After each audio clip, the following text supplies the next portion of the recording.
Supreme court ने दिल्ली में प्रदूषण का स्तर लगातार गंभीर बने रहने पर आज एक बार फिर नाराजगी जताई है और चेतावनी दी है केंद्र सरकार और आसपास के जो राज्य हैं दिल्ली, यूपी, पंजाब, हरियाणा, उन्हें कि ठोस कदम कल शाम तक लेने पर निर्णय वो लें। ये ठोस कदम क्या होंगे, कोर्ट ने उनका सुझाव भी दिया है। साथ ही साथ दिल्ली सरकार को खास तौर पर सुप्रीम कोर्ट ने आड़े हाथों लिया है कि आप सिर्फ अपने प्रचार पर लगे रहते हैं और जब कोई गलती नजर आती है तो ठीकरा दूसरे पर फोड़ने लग जाते हैं। ये तमाम बातें सुप्रीम कोर्ट में आज करीब आधा घंटा चली सुनवाई के दौरान हुई हैं। परसों तक स्थिति में क्या बदलाव आ सकता है, इसके बारे में भी हम बात करेंगे। तो सबसे पहले बात शुरू करते हैं कि ये सुनवाई शुरू कैसे हुई। देखिए, पिछले साल आदित्य दुबे नाम के एक माइनर ने यानी नाबालिग ने सुप्रीम कोर्ट में याचिका दाखिल की थी और खास तौर पर सवाल उठाया था इस बात का कि अक्टूबर-नवंबर के महीने में दिल्ली की स्थिति क्या हो जाती है। एक स्मोक चैम्बर यानी कि धुएं का कक्ष बनकर दिल्ली रह जाती है। हर तरफ धुआं होता है और सांस लेना मुश्किल हो जाता है, देखना मुश्किल हो जाता है, आंखों को खुला रखना तक मुश्किल हो जाता है। ये बातें पिछले साल कही गई थी। पिछले साल सुप्रीम कोर्ट ने अपने पूर्व जज जस्टिस मदन बी लोकुर को इन सब बातों पर नियंत्रण के लिए जिम्मा सौंपने की बात कही थी, लेकिन बाद में केंद्र ने एक आयोग बना दिया। पूर्व पेट्रोलियम सचिव MM कुट्टी की अध्यक्षता में 15 सदस्यीय आयोग बना दिया, जिसके बाद सुप्रीम कोर्ट ने अपना वो आदेश कि पूर्व जज को नियुक्त किया जाए वापस ले लिया। एक साल के बाद जब मामला दोबारा लगा तो दिल्ली की वही स्थिति थी, जिसकी वजह से शनिवार को सुप्रीम कोर्ट ने कड़ी नाराजगी जताई थी और केंद्र सरकार से कहा था कि आपने जो आयोग बनाया है उसकी आपातकालीन बैठक बुलाइए और कुछ ठोस फैसले लीजिए। शनिवार के बाद आज सोमवार को मामला लगा सुनवाई के लिए और चर्चा शुरू हुई। चर्चा के दौरान सुप्रीम कोर्ट ने आयोग की तरफ से दिए गए जवाब पर असंतोष जताया। कोर्ट ने कहा कि इसमें तो कोई ठोस बात कही नहीं गई है। आप तमाम तरह की बातें कह रहे हैं कि सड़कों की धूल के चलते पॉल्यूशन ज़्यादा हो रहा है, निर्माण कार्य के चलते हो रहा है, गाड़ियों के धुएं के चलते हो रहा है, और आप ये कह रहे हैं अपने पिछले स्टैंड से अलग कि जो पराली यानी फसल अवशेष जलाने की जो बात, जिसके चलते धुआं दिल्ली NCR में आता है हर साल, ये बात अब तक कही जाती रही है, उसका योगदान सिर्फ 10% है। तो स्थिति क्या है ये हमें समझ में नहीं आ रहा है। लेकिन अगर आप ये कह रहे हैं कि 90% प्रदूषण गाड़ियों के चलते है, धूल के चलते है, निर्माण के चलते है, उद्योगों के चलते है, तो आपने किया क्या? ये बातें आपने आंकड़ा लाकर हमारे सामने रख दिया। हमें आपसे ये उम्मीद नहीं थी। हम ठोस उपाय की बात सुनना चाह रहे थे आपसे। इस पर सॉलिसिटर जनरल ने बताया कि कई कदम उठाए जा रहे हैं। दिल्ली सरकार ने अपनी तरफ से कदम उठाए, हरियाणा सरकार भी कदम उठा रही है, लेकिन इसका असर देखने में कुछ समय लगेगा। बहरहाल कोर्ट इन बातों से आश्वस्त नहीं थी, लेकिन जजों ने ये ज़रूर कहा कि आपका ये स्टैंड जो बदला है कि फसल अवशेष का योगदान कम है, ये एक नई बात हमें लग रही है, क्योंकि हमें भी ऐसा लगता था कि दिल्ली में प्रदूषण स्थानीय कारणों से ज्यादा है। इस पर सॉलिसिटर जनरल ने कहा कि फसल अवशेष से प्रदूषण होता है, लेकिन वो साल के सिर्फ 2 महीनों में होता है। वो महीने अभी इस समय चल रहे हैं।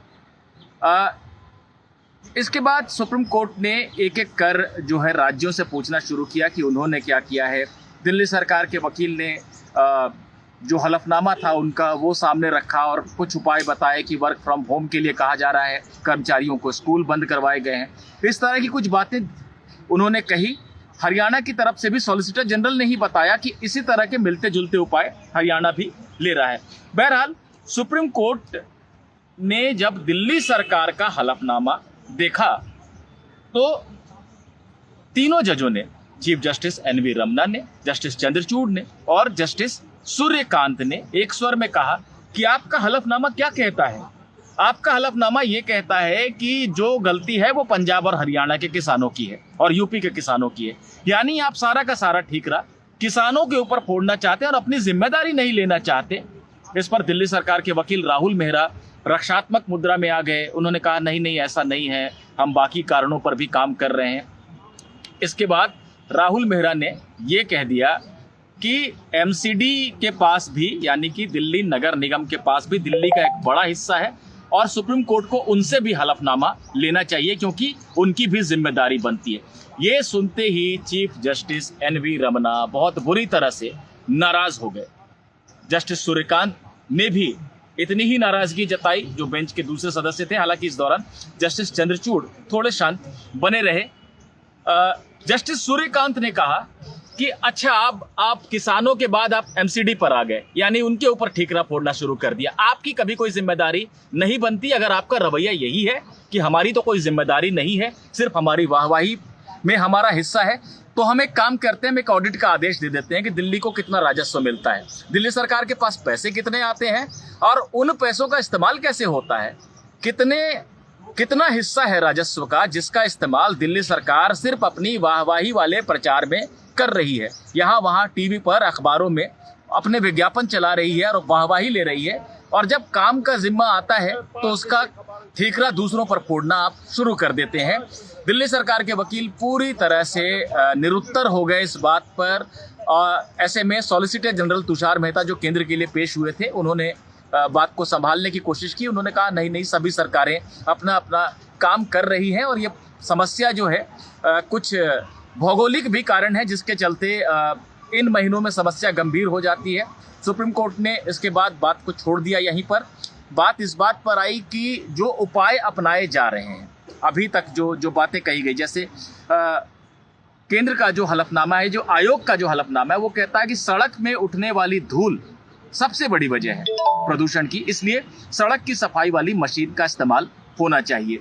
इसके बाद निर्माण कार्य की, औद्योगिक प्रदूषण की, गाड़ियों से होने वाले धुएं की भी बात थी। जजों ने पूछा कि दिल्ली में 69 मशीनें हैं सड़क साफ करने की, ऐसा बताया जा रहा है, इनमें से कितनों का इस्तेमाल हो रहा है और क्या बाकी राज्य भी इनका इस्तेमाल कर पाएंगे। ये तमाम बातें थी जिस पर जज बहुत आश्वस्त नहीं हो पा रहे थे कि कारण तो गिना दिए गए कि 90% तक किसकी वजह से हो रहा है प्रदूषण, लेकिन उपाय पर कुछ बहुत ज़्यादा बात नहीं हुई। ऐसे में जजों ने ये कहा है कि आयोग की कल आपातकालीन बैठक बुलाई जाए, जिसमें केंद्र के अलावा दिल्ली, यूपी, हरियाणा, पंजाब के प्रतिनिधि शामिल हो। कल शाम तक निर्णय लिया जाए ठोस सभी पहलुओं पर। कौन से निर्माण कार्य चलाने बहुत ज़रूरी है, उन्हें नहीं रोक सकते, उसके अलावा निर्माण कार्य बंद हो। अगर दफ्तर में काम करने वाले, खासतौर पर सरकारी कर्मचारियों को वर्क फ्रॉम होम करवाया जा सकता है क्या, ताकि गाड़ियां सड़क पर कम आए? क्या स्कूल बंद किए जा सकते हैं? कौन कौन से उद्योग बंद किए जाने हैं?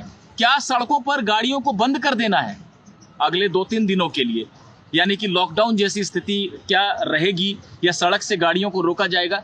ये सभी बातों पर सुप्रीम कोर्ट ने कहा है कि चर्चा कीजिए और कल शाम तक ठोस निर्णय लीजिए। हम परसों सुबह सबसे पहले इस मामले की सुनवाई करेंगे। तो कोर्ट ने केंद्र सरकार को और बाकी राज्य सरकारों को एक तरह से अल्टीमेटम दिया है कि वो कुछ करें, नहीं तो कोर्ट को आदेश देना पड़ेगा। और जो रवैया था केंद्र और राज्य सरकारों का, उससे कोर्ट बिल्कुल भी प्रसन्न नहीं था, खुश नहीं था, संतुष्ट नहीं था और परसों सुबह तक का समय दिया गया है। सुप्रीम कोर्ट ने यह भी कहा है कि फसल अवशेष का भले ही योगदान अब निकल कर आ रहा है कि उनको जलाने से इतना ज़्यादा भी प्रदूषण नहीं होता है, लेकिन फिलहाल वो जल रहे हैं, ये भी सच्चाई है। तो यूपी, पंजाब और हरियाणा, इन सरकारों से कहा है कि हम आपको ये नहीं कह रहे हैं कि किसानों को दंडित कीजिए, उनको सजा दीजिए, जुर्माना लगाइए, लेकिन आप उन्हें कम से कम समझाइए। कम से कम 1 हफ्ते के लिए पराली जलाना भी रोक दिया जाए, ये भी बहुत मददगार साबित होगा। तो इस पहलू पर भी यूपी, हरियाणा और पंजाब को जवाब देना है परसों।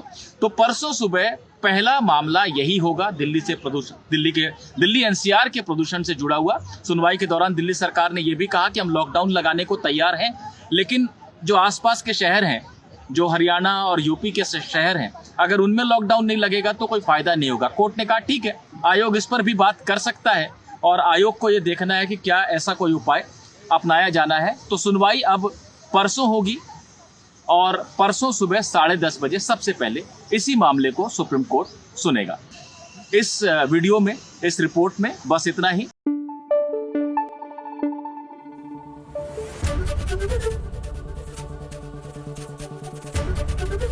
एबीपी न्यूज आपको रखे आगे।